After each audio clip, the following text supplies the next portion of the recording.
What? What? What the hell is this? Harumph. I didn't get a harumph out of that guy. Give the governor harumph. Harumph! You watch your ass. I see you shiver with anticipation. Let the show begin. Hey everybody, this is David Heretic coming at you with another edition of Reactions, Reviews, and Rants. And tonight, alright, we're going back to Lacuna Coil. Yes, indeed. Lacuna Coil fans, feeling you. Come on now. Here we go. Before we go any further, for those of you who are feeling inclined to doing all of the clicks and the likes and the bibbity bop, do me a favor before you do all that stuff. Please watch the whole video first, okay? Give me a chance to actually earn those clicks and likes. Now, after the video's done, if you still feel like doing all those clicks and likes, then by all means, feel free to click away. This comes as a request from Animal Soul, and this is actually one of Animal Soul's 3 prioritized requests for the month of October for being a gold tier member on the Patreon page. So, here you go, Animal Soul. Hope you enjoy the show. Animal Soul wants to see me react to this. It is Lacuna Coil with a tune called Daylight Dancer. Now, have I heard this song before? No, I have not. To the best of my knowledge, this does not resonate with me in any way, shape, or form. However, there's always a possibility I may have heard the song in passing and I just don't realize it. So as always, if I start listening to the song and I suddenly go, oh, wait a second. Yeah, I recognize this song, I'll let you know. That's the truth. You know me, I'm gonna be honest with you guys. Let's see, this was posted by Luke CPL, all right? And the video has 31,000 views. It'll get you there. Other than that, there's really nothing else left to say. Link to the original video will be down below in the video description for your viewing pleasure at your leisure. Let's get started. What do you say? Are you ready? Are you ready? Because here we go. All right, here we go. Lacuna Coil, live, Tokyo 2007. Okay, so this is, I don't know if this is the full live show, but this is part of the live show, at least. I was told to start at 16:19, which is right where we're at. And I'm supposed to finish at 20:12, so 20 minutes and 12 seconds. Well, we'll see about that. You know how that goes with me. Sometimes I hit the mark, sometimes I don't. All right, let's do this. All right, boy, let's do this. This next one is called Daylight Dancer. Let me see if Tokyo can keep the rhythm one more time. Give it up.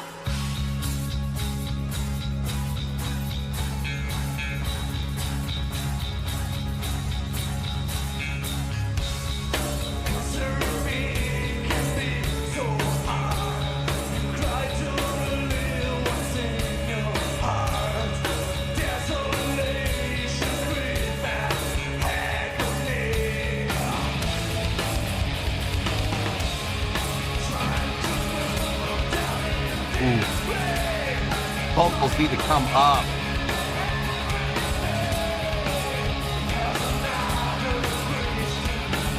Vocals have got to come up. I can't hear him.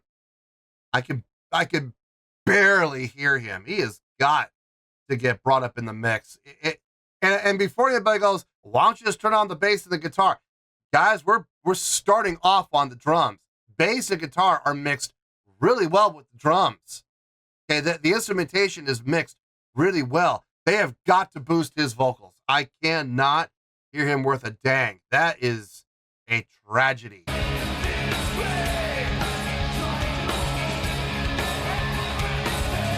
Can't hear him at all there.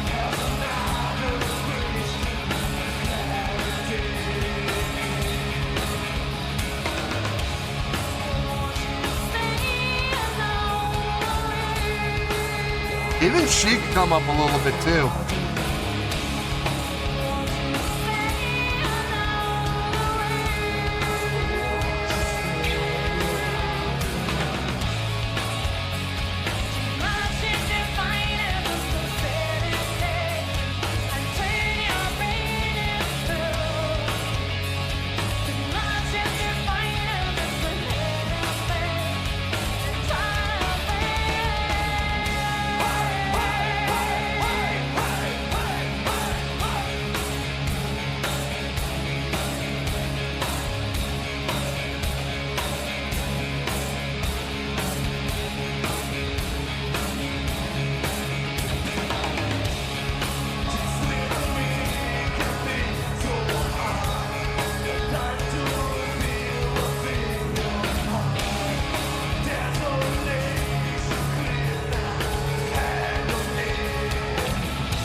Guys, I don't know what else to say other than whoever's working the board right now needs to be shot.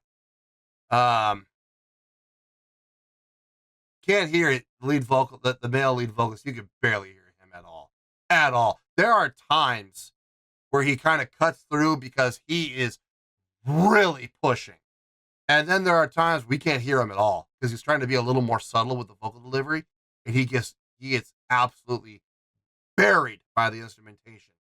Her vocals, same thing. And now she's coming through a little stronger in the mix than his vocals are, but even her vocals could come up a little bit in the mix. There have been a few times where her vocals get lost in the instrumentation. And like I said earlier, it's not the instrumentation that needs to come down. They're mixing in perfectly with the drums. Guitars and bass are mixed perfectly with each other. They just need to boost the vocals. That's all they need to do, and we're going to have a real nice mix. But right now, man, it is hard to hear the vocalists. It really is. As far as the song goes, the instrumentation sounds good. I got no issue. I got no issue with the instrumentation whatsoever. Songwriting is solid. I like the utilization of the flat 2 to resolve back to the main riff again. I think that's really good. I think it's really smart. Nice contrast. That breakdown section that we heard with that different chordal progression, I like that as well. A lot of accidental usage, a lot of flat note usage that normally you wouldn't hear in this key.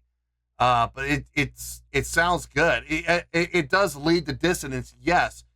I mean, like I've always said, I don't have a problem with dissonance as long as it resolves. You know, as long as the dissonance will resolve in some way, shape, or form, I got no problem with dissonance. It's when it's just dissonance, just nothing but pure dissonance, and there's no resolution to it. That's when I have an issue with it. But that wasn't the case here. So I like that breakdown section. I think it made perfect sense. I believe that was the bridge that we heard that had the change up in the chordal progression. I like that. Now the only complaint I have about this whole thing is the vocal levels. And I don't blame the band for that. The band probably has no clue what's going on. They probably hear themselves just fine in their in-ears or in their monitors, but as far as what's coming out through the FOH and coming out through the board, not that good. I'm sure they found out later, and they probably, raised some hell about it. I'm sure they did. Just a shame it's not being fixed. So, anyway, let's finish this out. We got less than a minute to go. Let's finish this out, and we'll get to the review.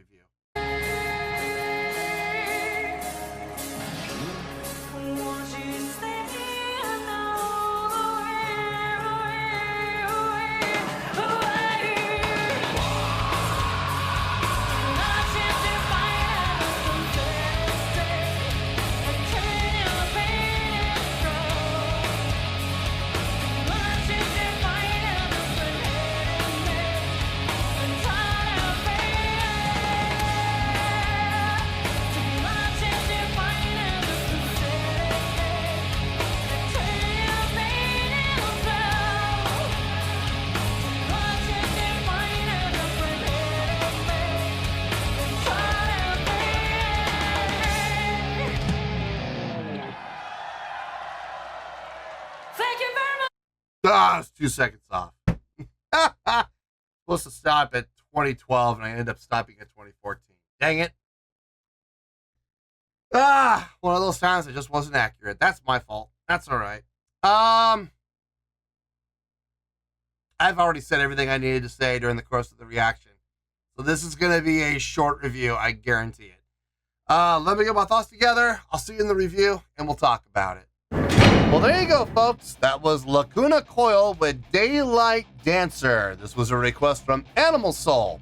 And this was actually one of Animal Soul's 3 prioritized requests for the month of October for being a gold tier member on the Patreon page. So, there you go, Animal Soul. Hope you enjoyed the show.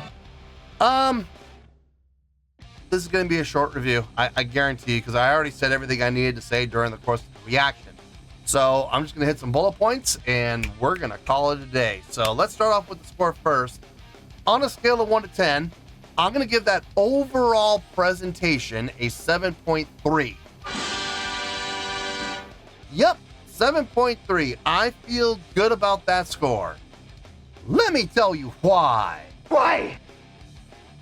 Okay, first things first, a 7.3. What does that mean? Well, a 7.3 would translate to a really good skill rating because overall, I think this was a really good presentation. It would also get 4 to 5 stars and a B letter grade. Yeah, a B. B is in boy.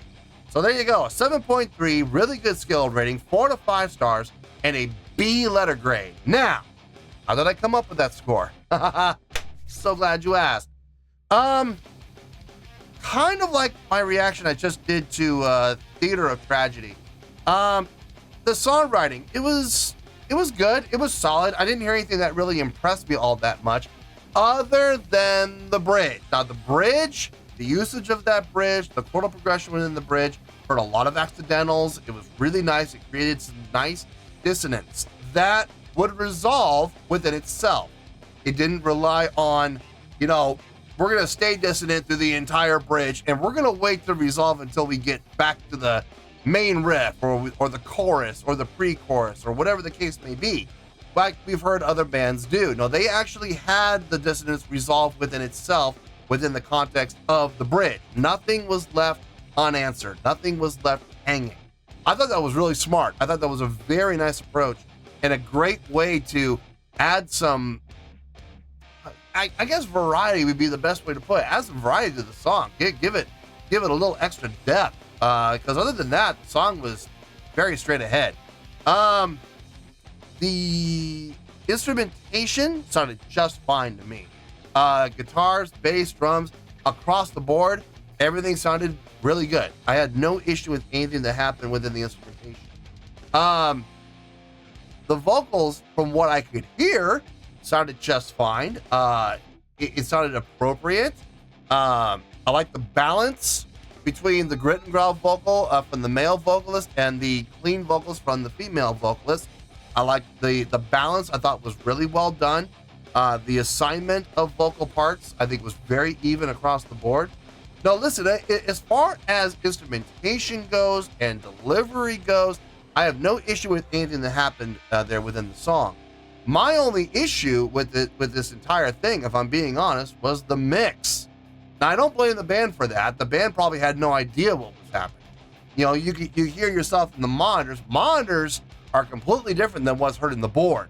Monitors are an output strictly for the musician, so they can hear themselves. Bass player can go, I want to hear more bass in this monitor. Whether it be a floor wedge or whether it be in-ear like I use, it really doesn't matter. It's isolated to that one person. If it's a floor wedge, it's no different than in-ear. This one floor wedge is going to be assigned to the bass player, and the bass player can tell the mix, whoever's working the board, I want to hear more bass and I want to hear less guitars. I want to hear drums, bass, and vocals mostly coming out of this monitor. And they can assign those things to that one monitor. Now, if the bass player leaves that monitor and goes over to the guitar player's monitor, they're going to hear what the guitar player wants to hear. And surprise, surprise, 9 times out of 10, guitar players don't want to hear bass in the mix. So it gets a little tricky there. If you're using in-ears, you take those monitors wherever you go. That's why I prefer in-ears. But what you hear on those monitors is not what the crowd's going to hear. The crowd's going to hear the FOH. The crowd's going to hear what the guy behind the board wants the crowd to hear. And I got to tell you, from what I could hear, the vocals were way down the mix. Now, why that was, I don't know. Maybe the guy working the monitors had some sort of a grudge against the vocalists. That's very possible. I've seen it happen before, and those FOH guys are usually let go very quickly. But I mean, I don't know why the vocals were so low in the mix, but they were getting buried, especially the male vocalist. He was really getting buried in the mix. I do not understand why. I do not understand that whatsoever. Like I said, I don't blame the band for that, but at the same time, I'm looking at this one particular video, this one particular product, and I have to evaluate the product based on the quality of the product. So it does come into the factor, unfortunately. As far as the live show, I mean, it's very much like I said with Theater of Tragedy. I will say, I think Lacuna Coil did a better job. I didn't see performers turning their back to the crowd and performing to the back of the stage. I didn't see that, luckily. Everything that was done to interact with the crowd was done with intent. Okay, so let's go down the checklist just really quickly. Let's make sure we didn't miss anything. Stage presence, check. Yeah, they definitely had the stage presence. Stage energy, yes, that was there. A lot of windmilling, but it's still energy. I'll take it. Stage interaction. There was my one gap. I didn't really see any interaction with members on stage at all, which was kind of a bummer. A lot of opportunities, in particular with the vocalist. When one vocalist is singing their parts, what's stopping the other vocalist who's not singing from going over and interacting with one of the guitar players or the bass player? There's nothing stopping them. It would have given them something to do rather than just standing there and waiting for their part. So, unfortunately, that's a big fat goose egg, zero zilch nada on the stage interaction, which is a bummer. Crowd interaction gets a check. It gets a strong check because every time they would interact with the crowd, it was done with intent. You could see the effort being put into interacting with the crowd rather than just making some grandiose show theatrical gesture to whoever's out there. No, there was very definite intent put on interacting with the crowd. And I appreciate that. I absolutely appreciate that. And that wasn't just the vocalist doing it either. I saw the guitar players doing it. I saw the bassist doing it. So I have no issues whatsoever with crowd interaction. Showmanship, yeah, check. There was a lot of things happening on stage to put on a good show overall. So that gets the check. Production, nah, not really. I mean, the lighting, I guess the lighting was designed to go with the song. It looked designed. So I'll give that the check. It's a weak check, but that's okay. It's just bonus points anyway. So this is how I'm coming up with a 7.3 overall for the song and the live performance as well. So yeah, 7.3. I feel good about that score, and that's where we're going to stay. So let's wrap everything up here in a nice shiny bow, shall we? We have a 7.3, which is a really good skill rating, 4 to 5 stars, and a B letter grade. Take your pick. I don't care, whichever one of those floats your boat. Final word, final score, I have spoken. Well, that's going to do it for this edition of Reactions, Reviews, and Rants. Hope you all enjoyed the show. Hopefully I was able to entertain you. If I was able to put a smile on your face and brighten your day, then I did my job, and I'm so glad I could do it. If you guys feel like joining the fan base, go ahead and click on that button down there. If you guys want to like the video, go ahead and like the video. If you guys want to ring the bell, go ahead and ring the bell. It honestly doesn't make any difference at all to me, but if you guys feel like doing these things, well then by all means, feel free to do so. Well, that's going to do it for tonight, folks. Thank you very much for watching, and as always, this is David Heretic signing off, reminding you to stay fabulous and support each other. Later. Peace.